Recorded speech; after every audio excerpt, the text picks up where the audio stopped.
You're listening to the Common Descent Podcast.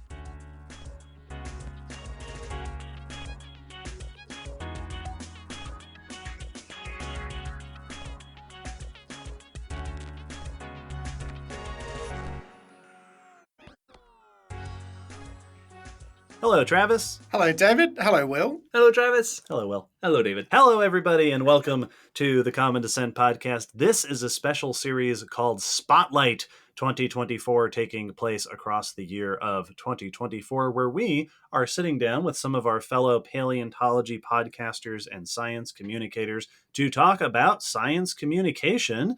This episode, we are joined by Travis. Travis, hello. Thank you so much for being here. Yeah, of course, guys. Huge fan. Did you use the word favorite there? Because I couldn't be part of that sentence. Favorite. Yeah. Top dozen or so. Absolutely. Well, for anyone who's listening that you are not their favorite yet, if you would please introduce yourself here at the top. Yeah, absolutely. My name is Travis Holland. I'm a senior lecturer in communication here at Charles Sturt University in Australia. And I'd like to acknowledge the Wiradjuri people and all First Nations people of the Australian continent. So my research and teaching sort of varies between traditional media studies and science communication work. I like to say I'm a journalist by training, so that's who I am. I also have a podcast called Fossils and Fiction, which is, I guess, how I came across your radar. It is. That is indeed. That's how you ended up here on this series.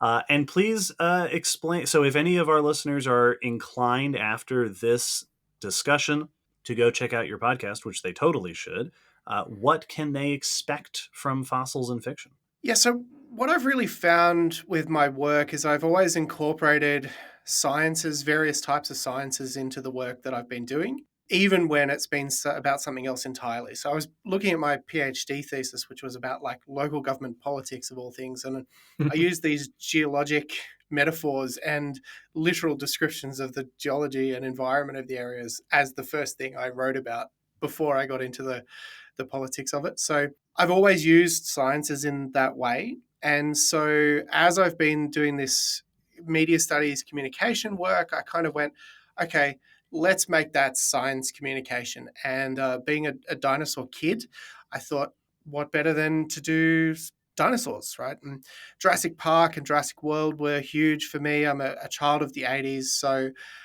with the revival of the series Jurassic World, that really became a obsession for me, one of my obsessions since 2015 again. And so the last couple of years, I dived back in. I made this podcast, Fossils and Fiction, which interviews paleontologists. It asks them questions. It's really just an excuse to get good people on and ask them things. And they tend to answer when you put a microphone in front of them. So it's good fun. Yeah, I'm very fond of saying that the hardest thing with interviewing scientists is getting them to stop talking. Yep. Any academic, really, like you ask them to talk and they will talk. We sure will. So with that sort of structure and background in mind, what do you see as the overall mission or goal of your podcast? Yeah, so in addition to what I just explained, it really is a research project in and of itself as the main goal. But I sort of have lots of secondary goals to that. So in the Australian academic system, we have this type of research, which is formally called a non-traditional research output, or NTRO. And that can really be anything that meets the definition of research according to the government agencies that regulate this thing, but isn't a book chapter, a conference publication, or a journal article, the typical stuff that academics and scientists put out there. So there are some fields in which those things are really common, obviously creative arts and writing, but then like design. And so we do have the infrastructure in place to look at things like podcasts and say, well, this is a creative work potentially. But there's also some cultural barriers to that acceptance, and being a kind of media production academic, a journalist by training, a radio and newspaper journalist, I thought, okay, let's put this into practice, try and force science communication in this practice-oriented approach into the system, into acceptance in the system. So my top line goal is get a research product out there that I can say is a legitimate research product as far as I'm concerned. But in addition to the podcast itself, I've then produced some academic papers and other papers and outputs which are around the place, and there'll be some more published soon. And I'm really keen to put my experience in that area in use in science and in collaboration with others. But then there's also teaching. So, being a media production academic, I need to keep on top of technology and trends and keep my production skills sharp. So it just helps to have a regular podcast that I can be producing something on all the time. And I can say to students, test new ideas, test technologies, and then take it into the classroom and say to students, this is what's happening right now. And I've also had students contributing as interns. So if I need a student, if I've got a student around who needs a bit of work, production experience, or whatever it happens to be, I just say, hey, come and do some work with me, do some design, do some editing, whatever it is. So there's all of this sort of stuff. But in terms of science communication, I'm really interested in having conversations with people about their research and about their work and getting those things out into the public as well. And one of the things I've started to do with the podcast is I really like talking to PhD candidates in paleontology. So they often don't get much of an opportunity to engage with the media. And so I feel like I can give them a kind of soft but serious introduction to what that can be like, to having interviews and conversations and putting it out there. So one of my favorite groups of guests is paleontology PhD candidates, and I literally sit them down and say, okay, talk me through your research, and then try and put something listenable out there from that conversation. So yeah, lots of different goals all over the place, but that's basically what I try and do with Fossils and Fiction. Yeah, Nice. That's awesome. Yes. It's really fascinating to think, especially alongside the other folks that we've been talking to in this series. So many other podcasts, other paleontology podcasts, are done as hobbies or are done as part of someone's job. You're doing this podcast as part of your research and teaching. This podcast is semi-equivalent, it sounds like, to like a published paper for you. Yeah. If I can convince my university to accept it. Yeah, sure. Which is but as I say, the infrastructure's there, and I think it makes sense. I'm out there. It's no different to producing a documentary film or another piece of creative work in that framework for me. So 3 seasons in so far, and it's going pretty well. Nice. I admire you using it also as a way to, like, a proof of concept, that it's going to be research, but it's also proving that this is a viable medium for that type of research. So the papers that I've been writing off the back of this, and I've done some of those in collaboration with people like Adele Pentland, who I know you've spoken to as well. The papers that I've been writing are making that argument exactly, that this is a legitimate scientific output. And in terms of thinking through things like open research, open science, like public engagement, I think all of those things are really important and increasingly important.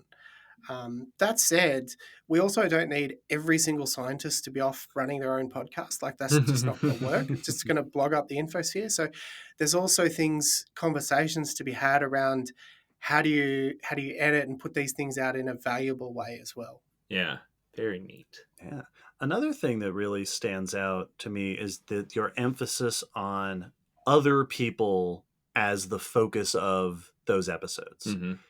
Our podcast is very much about the content, and we're usually the ones who are doing the talking. We have guests on occasionally, but your podcast is built around getting other people to do the talking. And in fact, I think this is I think your introductory episode to your podcast, or somewhere you make a comment about how you say, I hope to not do a lot of talking. Yeah.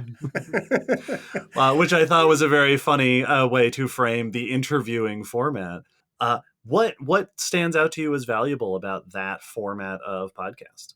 Well, I think in terms of paleontology, I've always been an enthusiast in the field, and I've always been interested in the field. The last few years, I have also been doing some undergraduate study, but I'm not an expert. So there's really not much point in me putting together whole episodes around any paleo topic. So I think in order for it to be a legitimate piece of work, I do need to ask people those questions.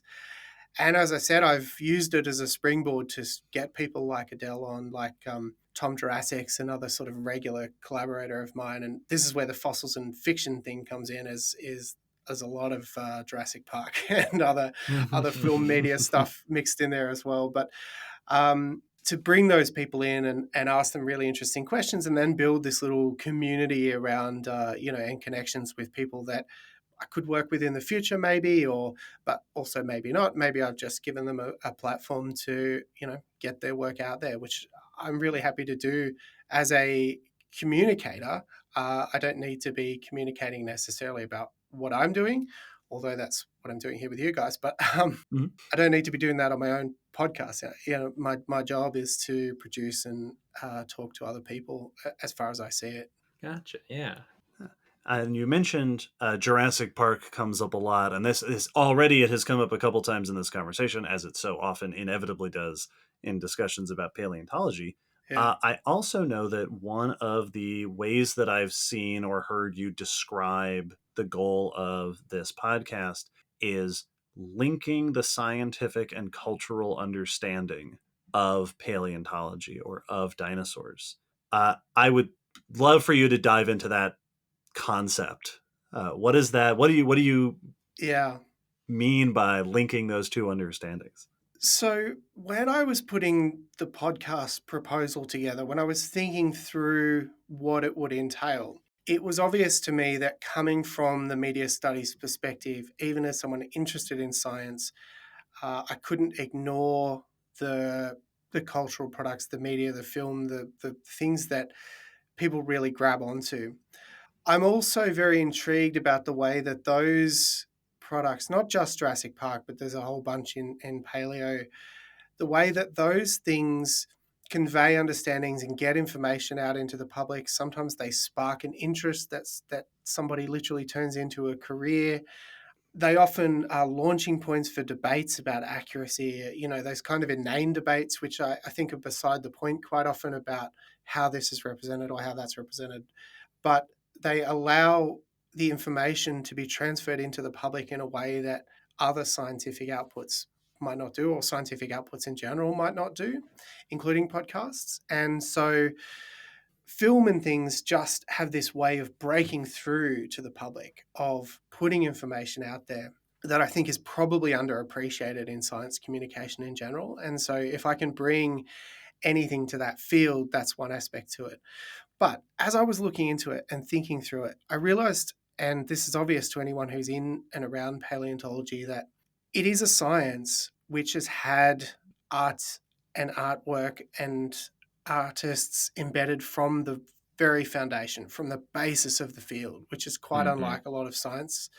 So right from the start of paleontology, paleo art was a thing, right? And it's had a huge and influential role on the field and how the field has been understood. So that includes your visual art, but also your sculptures. I mean, one of the most celebrated, globally celebrated and influential pieces of paleo art ever is the series of sculptures at the Crystal Palace in London. Yeah. Mm-hmm. And then there's been some research projects the last few years which have also looked at like poetry in paleontology. And this is not just modern people writing poems about paleontology, but like where paleontologists have written poems about stuff as they've been uncovering it out in the field, and they've just like left it in their books or their papers, which I think is really interesting. That was a really cool project that I came across. And there's some other work looking at paleontology in video games and comics and all sorts of creative work. So, I think producing podcasts really fits into that milieu, and talking about film, whatever type of film. I've done interviews specifically about The Land Before Time as well, and I always raise Gertie the dinosaur and all these other things. These are films that, for good or for worse, put information out there and spark public conversations about the science. Yeah. I think that's a really valuable perspective to have, that if you are communicating paleontology in any sort of respect, and I think that, though, as you put it, this is perhaps obvious but perhaps simultaneously underappreciated, that if you're communicating paleontology, you can't ignore the fact that there is this whole artistic and popular media side to the way that this field of science is received and interpreted by people in general. It can, like, a lot of people within the science can often be seen and have the habit of kind of dismissing those things because they aren't scientific and are often very much unscientific in their portrayal. And so they kind of just go, yeah, whatever, the video games, blah, blah, blah. But it is, you're ignoring the version that most people see most often. Mm-hmm. That is their most common interaction with dinosaurs and paleontology, is those, quote unquote, casual portrayals, those non-scientific portrayals. So ignoring them, I like the way you're approaching that. You're doing yourself a disservice when you write those off or ignore those. Yeah, so for me, I think it's just about trying to link the two sides together as much as possible. And as I said, I feel like being from a media studies perspective, like literally, I became known in Australia for a little while as like a Simpsons expert. Weirdly, I wrote this piece. I wrote this piece in The Conversation about the Simpsons, and Matt Groening happened to be visiting Sydney at the same time, and so it went kind of mildly viral, particularly in Australia, but not only. And then as a result of that, anytime there was news about the Simpsons, people were ringing me up. So coming from that media studies perspective, I see the focus on audiences as really important. I think that's something that maybe not all the sciences get, and even the science communicators quite often don't get. So there's a quote that I go back to. There's this 2003 paper in the journal Public Understanding of Science, which sort of says this is the modern definition of science communication. And aside from the actual definition, which is probably pretty self-explanatory nowadays, it also says that science communication is not simply about encouraging scientists to talk more about their work, and not an offshoot of the discipline of communications. So I found that quite challenging as someone coming from the communication discipline. But most of those working in science communication come from the science side of the discipline. Mm-hmm. And so the way that people in my discipline, we are trained to think about audiences and production-oriented communication and multi-platform communication. So I think it means that we come to the field of science communication with skills that might be missing from other maybe educational approaches to SciComm, even practice-based approaches to SciComm if they're not kind of reflective. And so for me, moving into that field in what I hope is a careful and reflective way, and I hope I haven't upset anybody, some of the things I've said, but I feel like I'm doing that in conversation with science and with the paleo experts where possible. I'm doing that collaboratively, and I'm doing that respectfully, but I'm also saying, look, I do think, given the public interest, particularly in this field, this is something we can bring to it from the communication media studies perspective that maybe has been a little bit absent. Yeah. This is something that has come up in other parts of this series, but also on our podcast before, that it's very exciting to see. We talk a lot about how our science, the field of paleontology, is becoming more and more interdisciplinary over time. It's also really exciting to see the ways in which science communication in paleontology is bringing in people from different areas, people with different backgrounds. And whenever I think that it's very easy to get the impression that obviously the best way would be to be an expert and then go in and do science communication.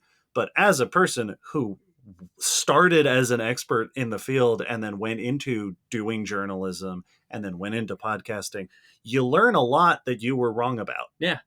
In your perspective, right? Scientist is not the ideal training every time for science communication, and you have to be understanding of where you're coming from. The skills that ended up making me a good educator and a good engager of an audience and whatnot, I didn't learn in my master's classes. Right. I didn't learn while getting my degree. I learned them while doing the job of a communicator and an educator, and had to learn those skills separate from the science info. Yeah, I had to have an editor when I started as a journalist, an editor correct me and say, hey, this thing that you think is the most exciting part of this news is not, nobody's going to care about that. Yep. You need to change focus on what our audience is interested in. Yeah. But it's also, the flip side of that is we quite often see misinformation. We see science getting misinterpreted by journalists who don't have that training. So the flip side, obviously, is that we also need more science literacy in communicators. So it's not just, it's absolutely not a one-way argument.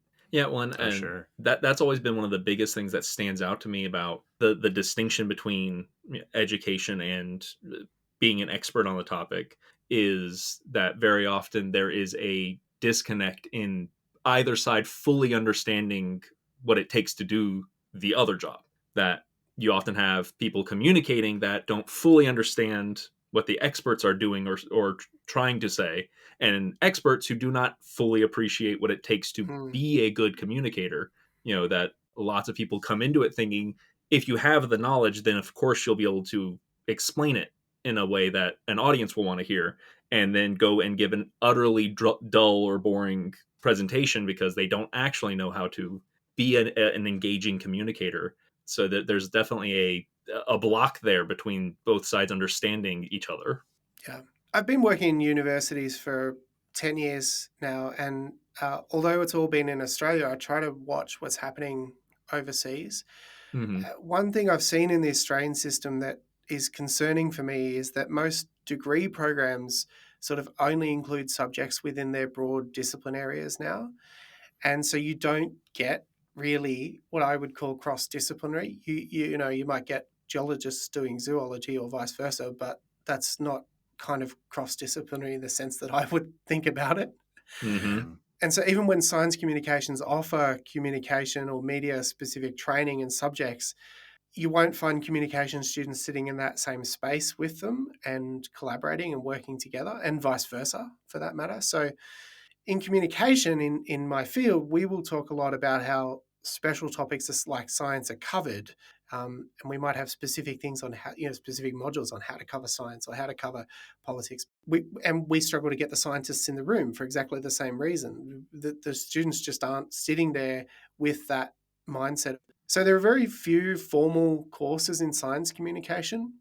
Personally, I'd love to see a lot more. I'd love to see more individual units or subjects or whole degree programs offered in the space that are built to be interdisciplinary from the ground up, and not just science communication, but science and art, and even Mm-hmm. science and Yeah. politics, and all of these things. Science and politics, I mean, look where we are with climate change and Yeah. a whole bunch of Mhm. other issues that are just feel totally intractable, and it's because there's very little understanding from either side. There's very little understanding probably from the sciences on how politics operates and vice versa. Yeah. Um, Absolutely. so I think that's probably one way to ensure that we have both journalists and other communicators with the appropriate science backgrounds to report on science and tech, but also that we have the scientists with the skills, really skillful and nuanced approaches to producing media content Yeah. without having to learn it from the ground up. So, if I was to write my own sort of job description, I would love to say, okay, at the moment I'm a lecturer in communication in the School of Communication and Information Studies, but I would love to be a lecturer in communication to do my literal job in a school of science. Like that would be really interesting work, I think, Yes. um, Yeah. and vice versa. So yeah.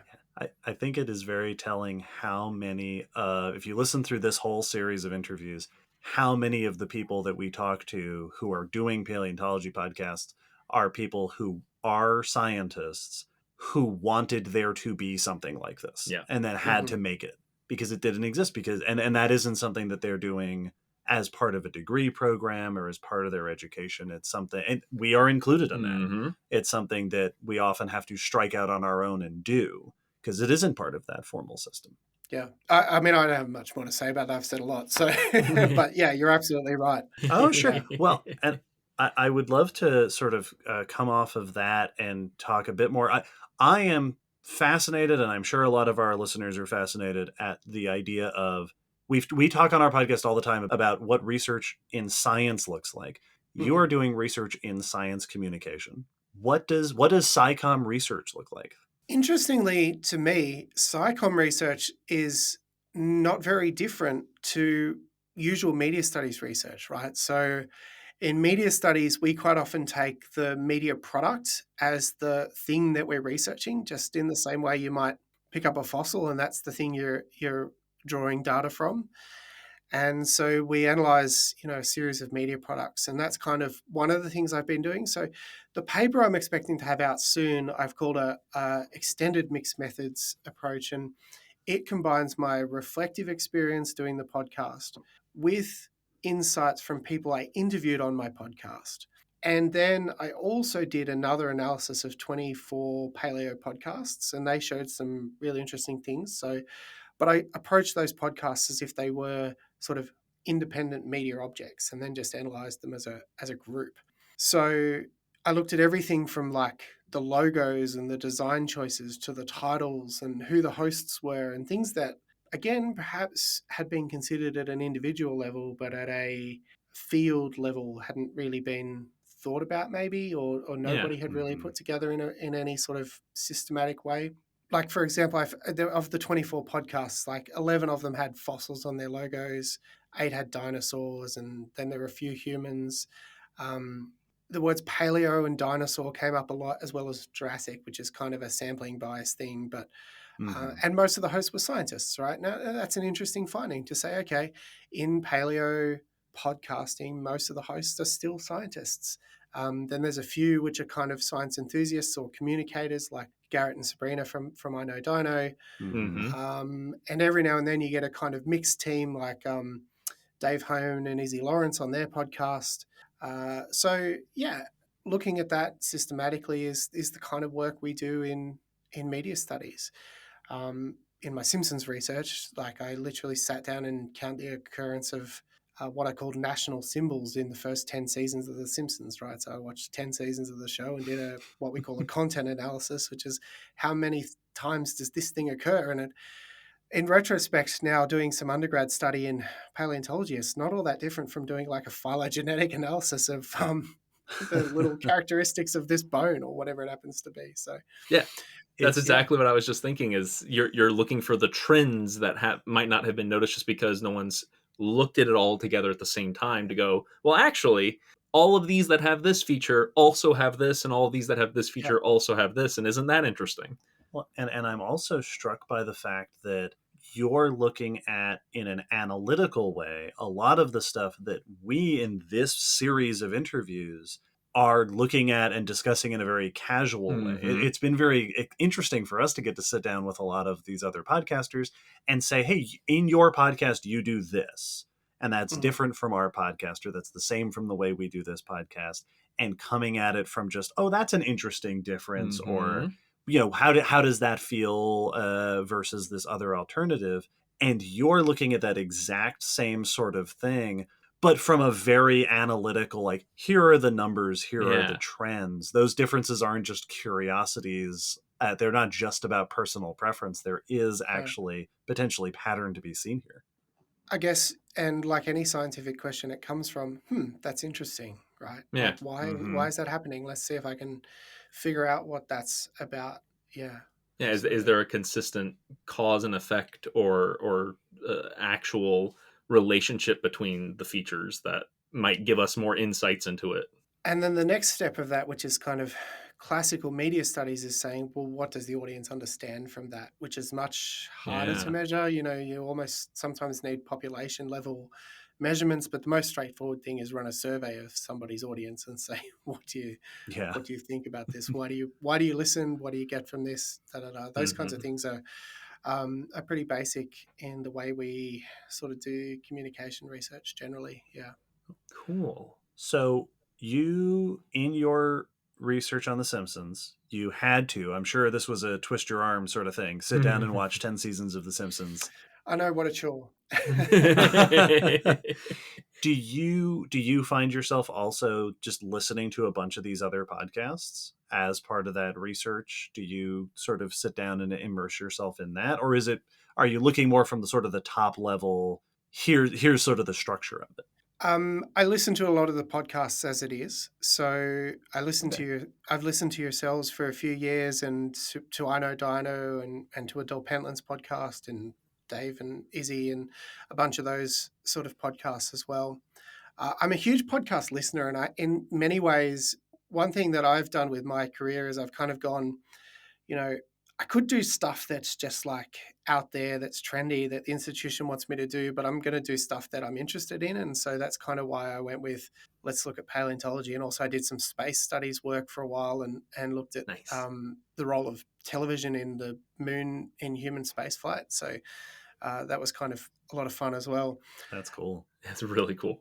Yeah, well, this is what I love about actually communication that I think a lot of people don't get is as a communication researcher, there's not a field that I can't look at and say there's media involvement there. Let me do some analysis of what's happening in that media space. Well, because communication's kind of core to human society and existence.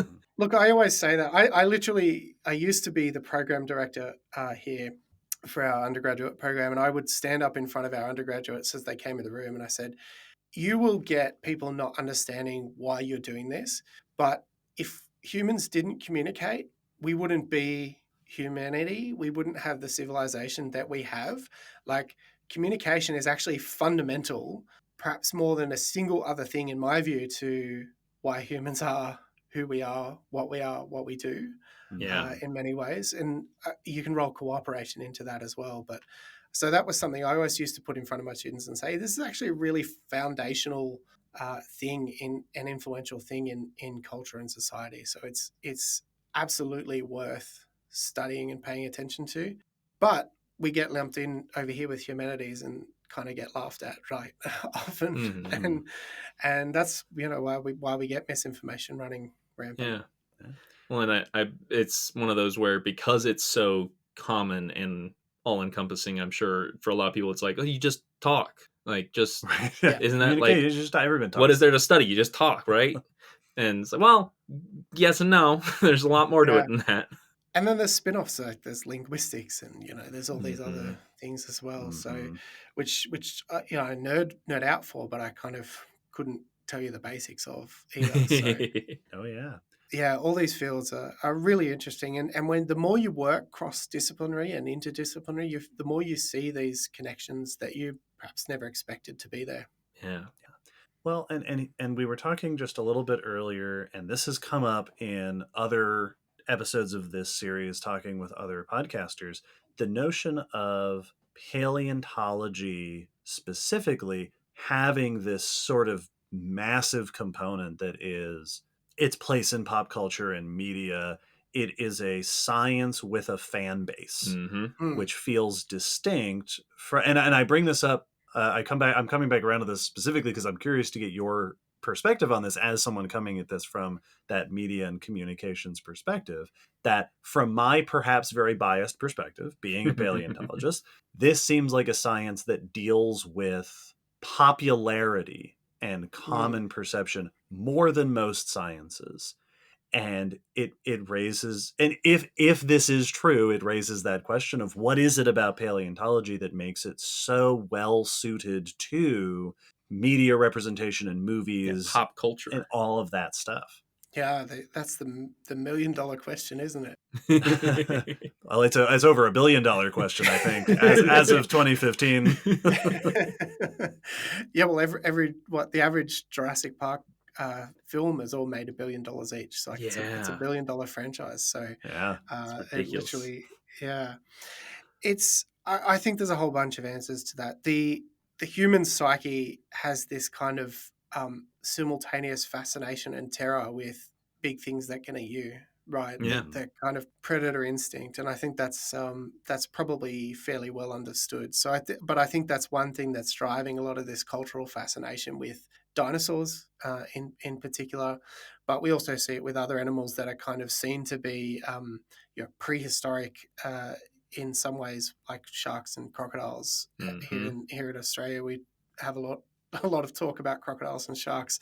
Every time there's an attack, I shouldn't even say attack, every time there's an encounter, between a human and a crocodile or a shark, it like is national news and goes viral, and it's like, okay, but still literally many more people are killed by mosquitoes and in the US by guns. So, the fascination with those animals that can take us out of our place on the food chain is deeply ingrained in humanity and in culture. That's one of the reasons I don't give every time someone asks why I love crocodiles, but that is one of my top reasons as a kid was when I learned that, with certain species, we are still on the menu for them. That blew my mind, because I didn't know of any other animal where we actually had to worry about them pursuing us. Yeah. And yeah, that was enough for me to go, that's pretty awesome. In a dark way, but whoa. And so I think absolutely that's where, for me, that's where I would put the foundation of, this is why dinosaurs fascinate people and drive these billion-dollar film industries. The other thing is because I think of that long historical connection with art. And so the longer two fields work hand in hand, the stronger and deeper those connections become. It might be apocryphal, and so if it is, I'm sorry for repeating it on your podcast, but I even heard something a little while ago that the kind of origin of video or simulated biomechanics studies on dinosaurs was the kind of frame they used for the Tyrannosaurus Rex running in Jurassic Park. Yeah. Because animators, the thing that animators have always done is worked out how animals can move. Because if it looks, you can play it off and make it comedic or comical for specific reasons. But in general, if you're animating a human or an animal, you want it to move in a natural way. And so when they were animating the Tyrannosaurus in that full-bodied shot, they had to do it in a way that it looked like it could be moving at that sort of pace. Yeah. And so, yeah, as I say, could be apocryphal. I might have to look into it a bit more. But the story that this became the kind of origin of using wireframes to figure out how dinosaurs walked is really interesting. Well, I do seem to remember, this might also be apocryphal, but I do sort of remember there's the scene with the T-Rex chasing the Jeep, and in the movie they say the T-Rex can run 30 miles an hour, and of course there's all sorts of scientific discussion that has been had around how fast T-Rex goes. But I remember seeing a thing someone did online where they looked at the T-Rex in that scene and said, how fast is it actually moving? Can we calculate it? And the speed it's moving is darn close to what more recent scientific estimates have been for how fast that animal might move, because the animators had to come up with something that looked and felt realistic. Yes. Yeah. And in doing so, again, I don't know, this is sort of my vague memory of the circumstance, but you get an insight into it that is unique to that methodology. I know I've heard it mentioned before that they made, so to speak, breakthroughs in that kind of modeling and understanding of the biomechanics. That was some of the first time, because it was some of the first time that tech was used that way in a movie.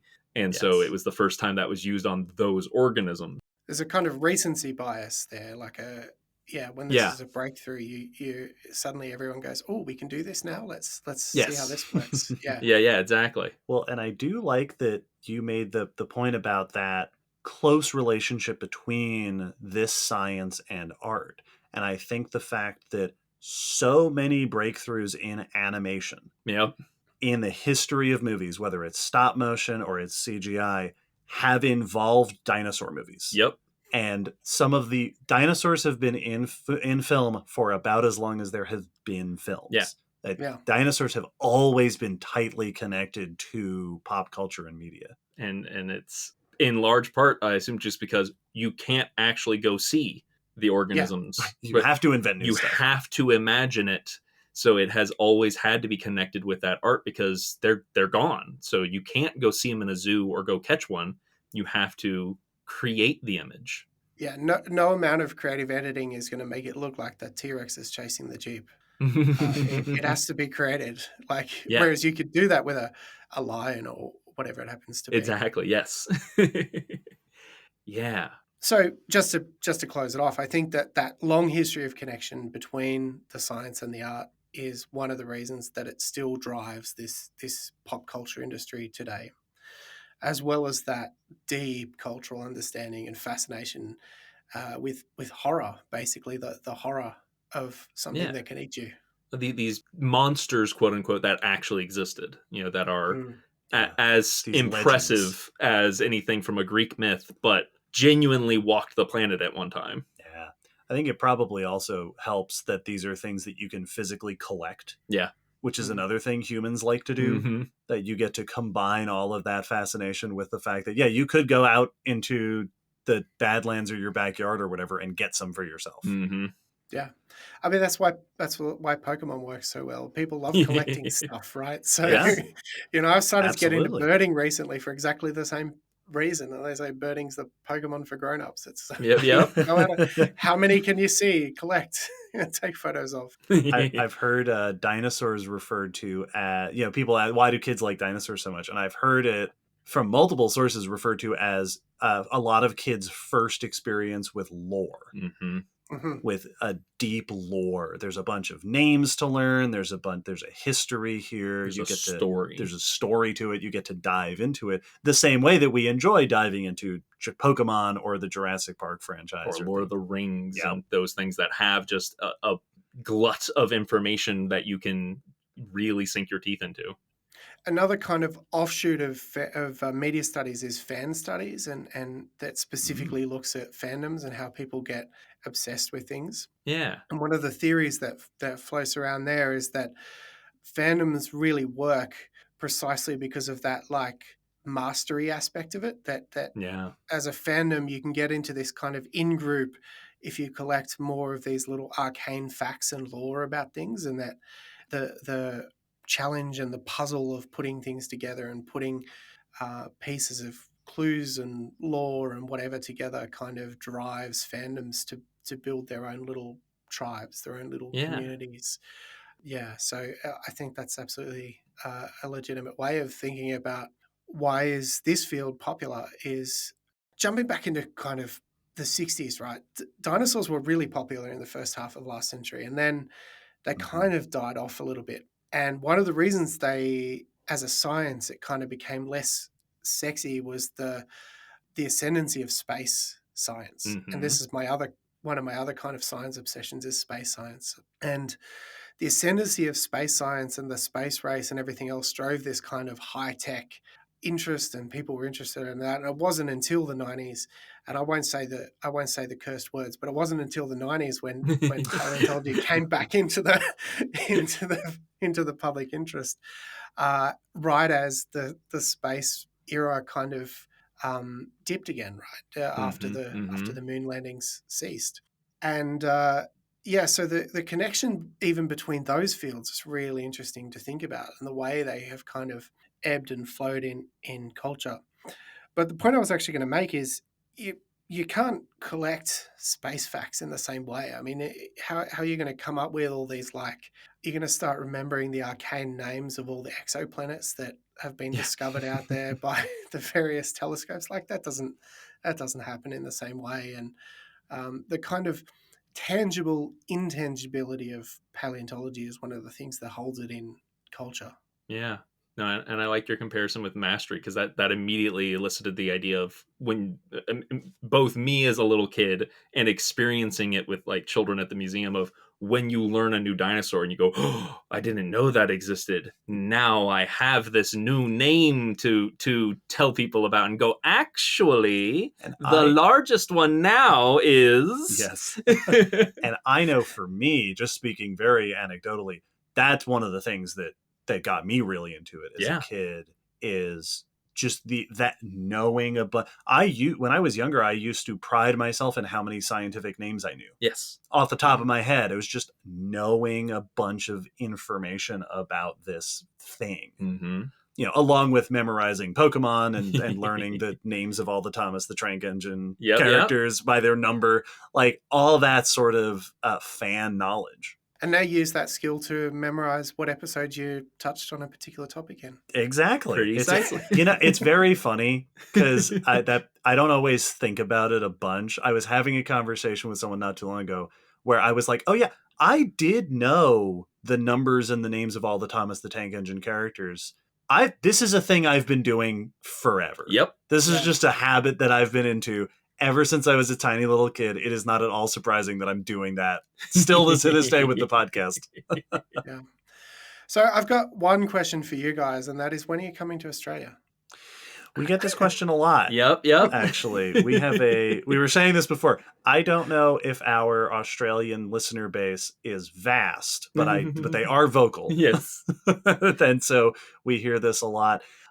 We'd love to come to I Australia. so want to go back to Australia. I very much enjoyed the time I got to go, and I've wanted to go back. I love where I am in central west New South Wales, in a town called Bathurst, which is very famous for a car race. So if that's something you're interested in, come out here. But if you want to see dinosaurs, you have to get to Queensland. Yeah. So that's the place. And then there's Ediacaran and Cambrian fossils down in South Australia. Yeah, we have to make a podcast trip eventually.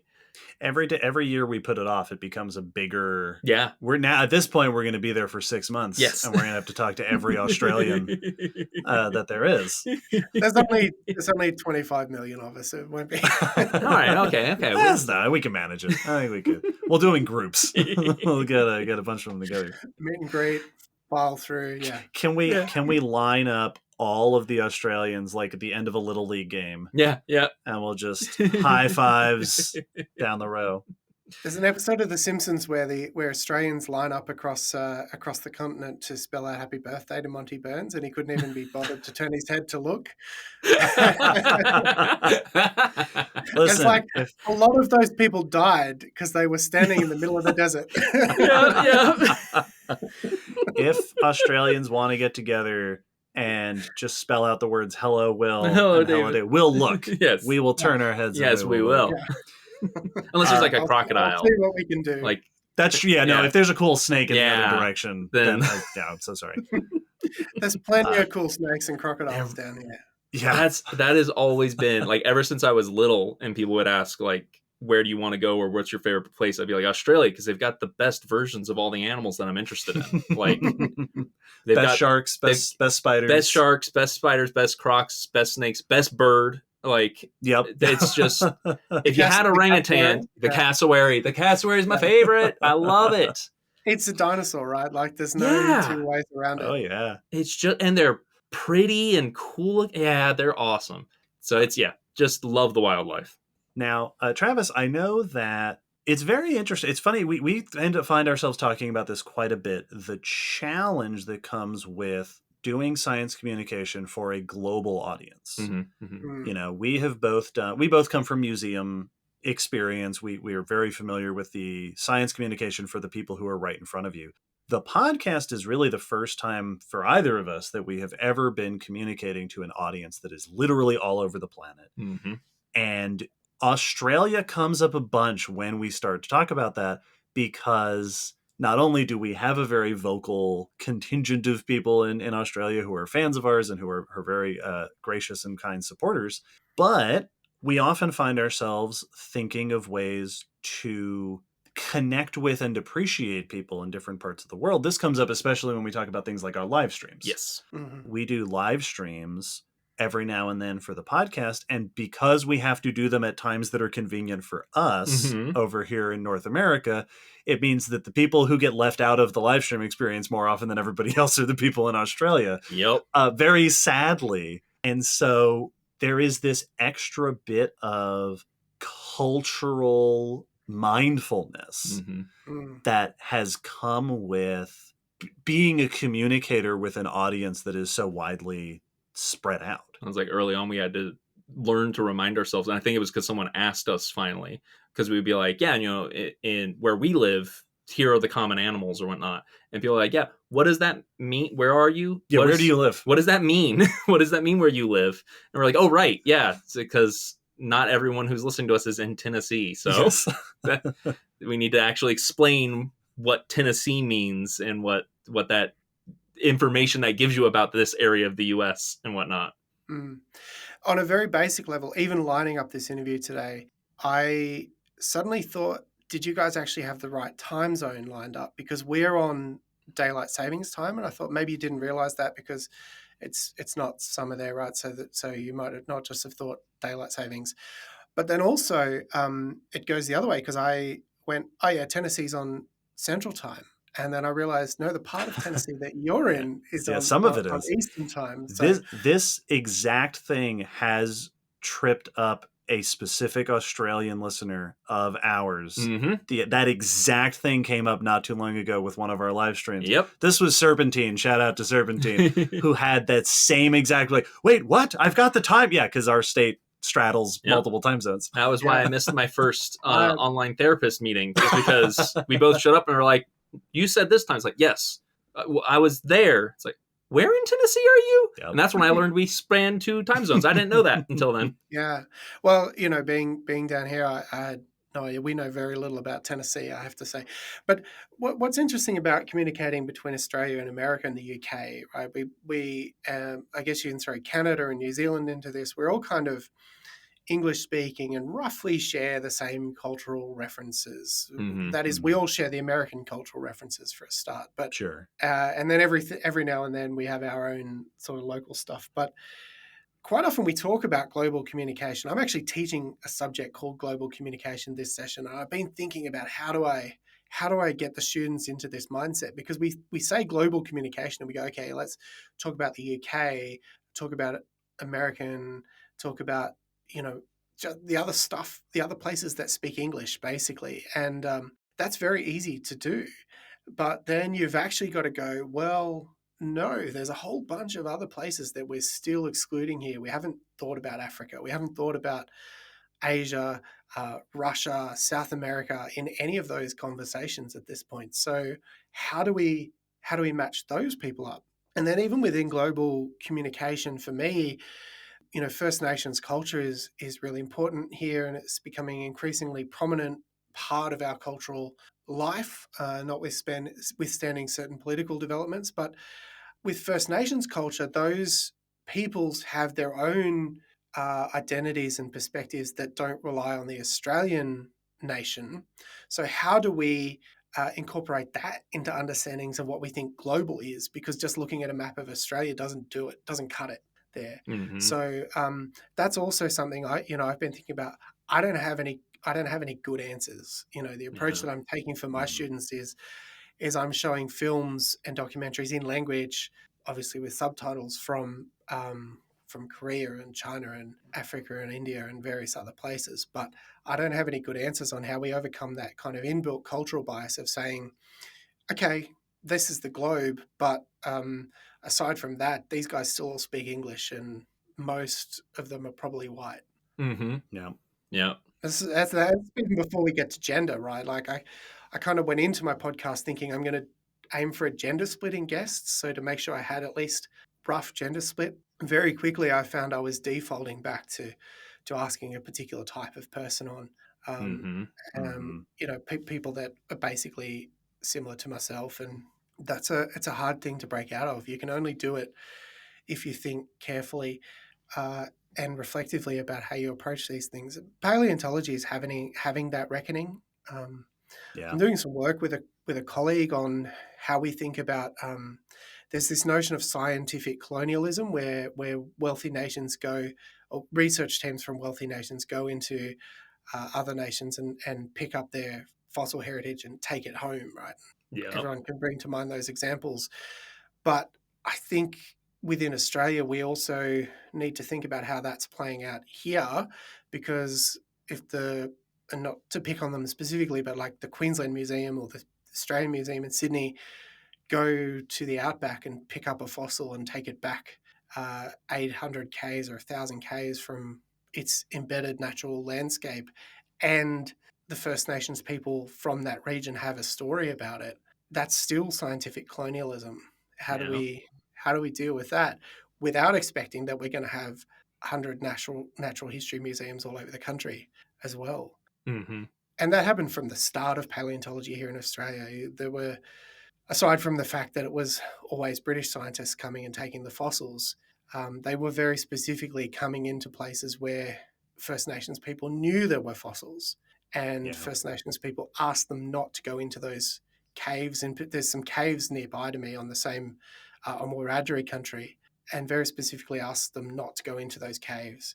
But the flip side of that is the animals and fossils that were found in those caves put Australian paleontology, Australian prehistory on the map globally, because they went back to England and Richard Owen named them, and you know, we got Diprotodon and Thylacoleo. So what do you do? Yeah. Yeah. This is very much an extension of that sort of mindfulness that Yes. we were talking about.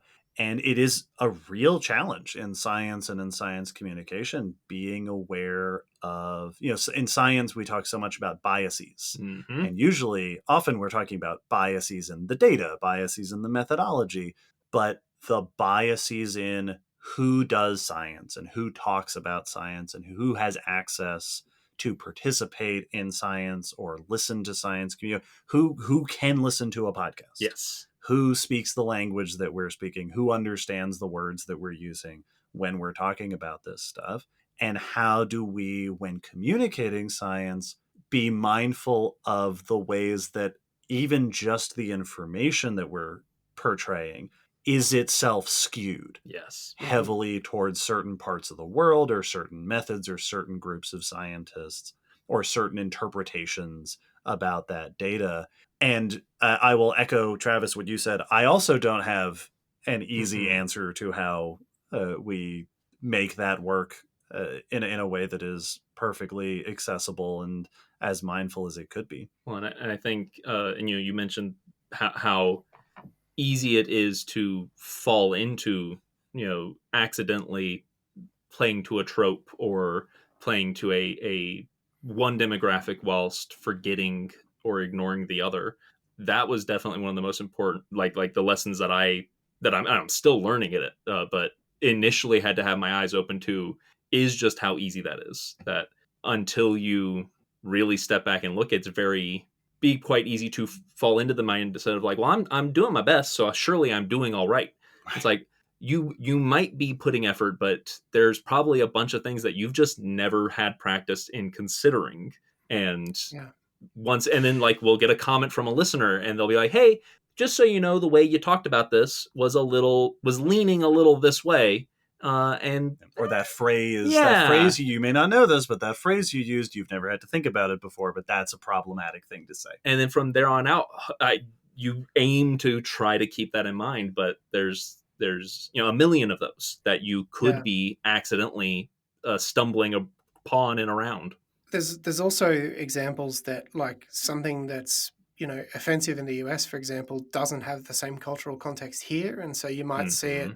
Yeah. You might see it used, and then particularly if it's online on Threads or Twitter or whatever social platform is in use this week, you'll see someone make a comment that within their culture doesn't have the same cultural baggage, but the global communication nature of these platforms really sets it off and sets up a clash. So yeah, these things are challenging. I don't think you can, in science and in communication, I don't think you can ever expect to solve any of these problems. But if you work towards it mindfully, respectfully, and reflectively, if you own up when you make a mistake, and I think all of that's important, and that's really all we can do, and always try to be better in what we're trying to do. So absolutely, yeah.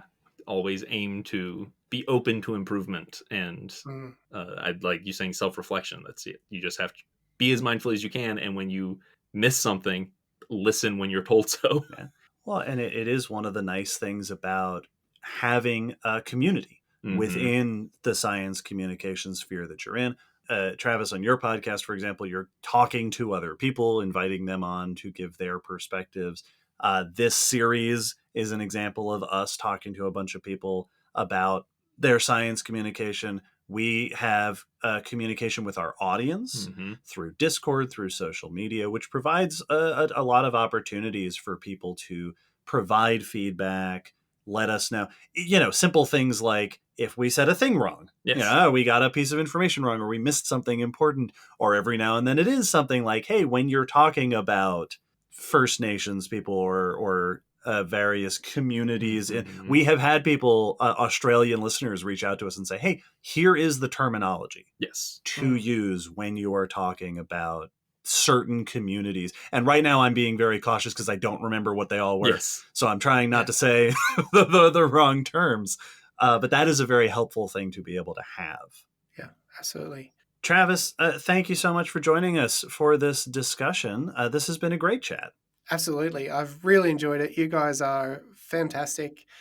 I joined as a Patreon a little while ago, and I encourage anyone to do that. I noticed that.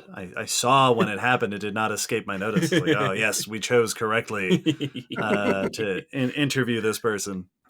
Before we wrap things up, please do take a moment to let our listeners know where they can find you. And if you have anything else to shout out, now is a great time.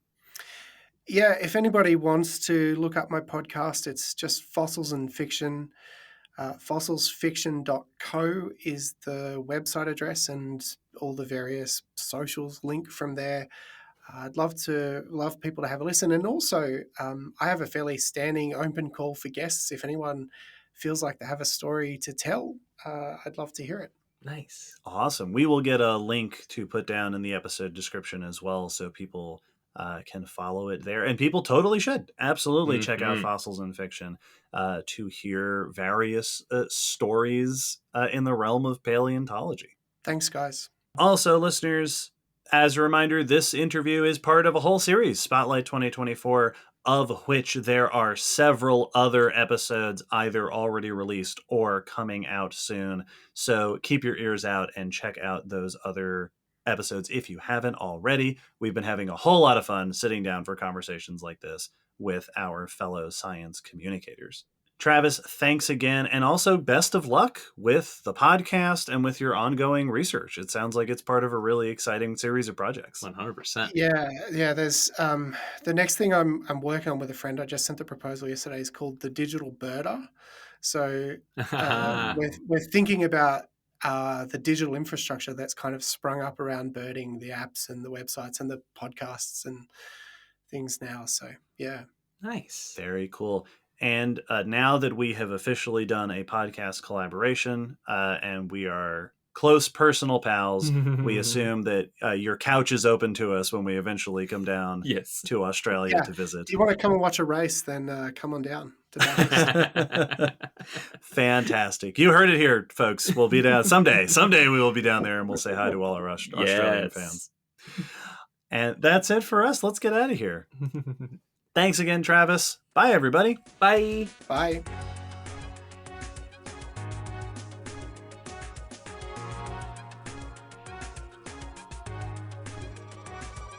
Thanks for listening to the Common Descent podcast. You can follow us on Facebook, Twitter, YouTube, and check our WordPress blog for pictures and links after each episode. Huge thanks to our patrons whose support helps keep this podcast running and who get access to bonus goodies on Patreon. The song you're hearing is called On the Origin of Species by Protodome, which we found at ocremix.org. Thanks again for listening. We hope you'll join us next time.